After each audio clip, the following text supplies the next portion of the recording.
Hey guys, so this one is gonna be two lessons or two things that I have learned from a long time of trial and error, or maybe trying and failing.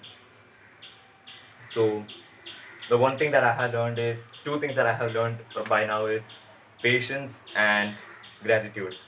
Okay, so first one, patience.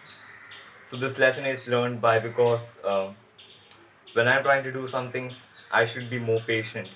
Meaning, I have to put more effort and sometimes expect nothing. And it's just being part. It's just part of the journey. Sometimes some people will get it, uh, strike it at the first try or couple of tries, or maybe sometimes I might actually take hundreds or 50 outreaches. That's one thing I have learned that I have to do. So if I'm not getting there, I would actually every time I do is this thing. Have you done 50 reaches? No. So hence you have to wait. So I'm actually trying to do the 50 outreaches. And the second thing is gratitude. So what's gratitude in the sense?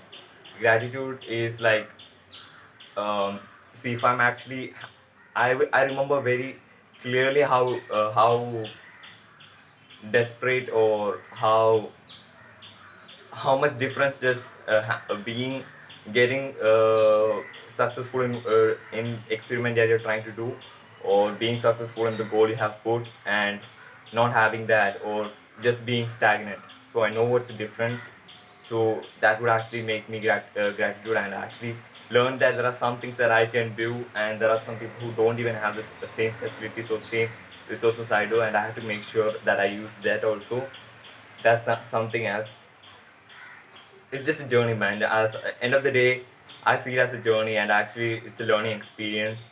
And another thing that comes up is you might you sometimes you're actually trying to get this so correct so badly, but in that time you're actually losing in some other aspects or in some certain areas of life. What happens is that everyone has their own decision making. In the same way, I don't know if many of you have seen this animation or this, you can say cartoon. It's the last Airbender, the Avatar.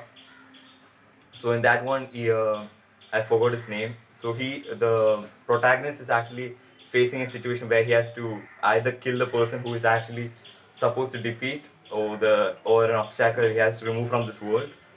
But in this situation, every single mentors or every single person he comes across says him some way or the other what they did. But at the end of the day, there's another person who comes around and just tells him, see, everyone did what's right for them, or a decision that's tailor made for everyone. Like, for example, the warrior of the earth kingdom actually killed the person who actually uh, killed the person accidentally while removing her clan from the village. Or some people had to, what do you say, kill some people had to banish or do something. In this scenario, he's only left with an option to kill him, but ends up finding his own way. Similarly, every my case also, I actually find the same situation. My parents might say some things, my friends say some things, everyone says something. It's their duty, or it's their feel good syndrome that they have to share something with us. But at the end of the day, you have to make your decisions being self-aware, self-aware of your weaknesses, self-aware of your strengths. You have to know everything. So I'm actually making some decisions, some trade-offs, some sacrifices, knowing if I don't do this, I'm going to lose in this aspect of life. While I'm trying to build up this aspect of life, it's a trade-off in the end of the day. You have to find what works for you, what doesn't work for you. That's one of the things that I'm keeping in mind. Hope this helps, and this is episode 7. See ya.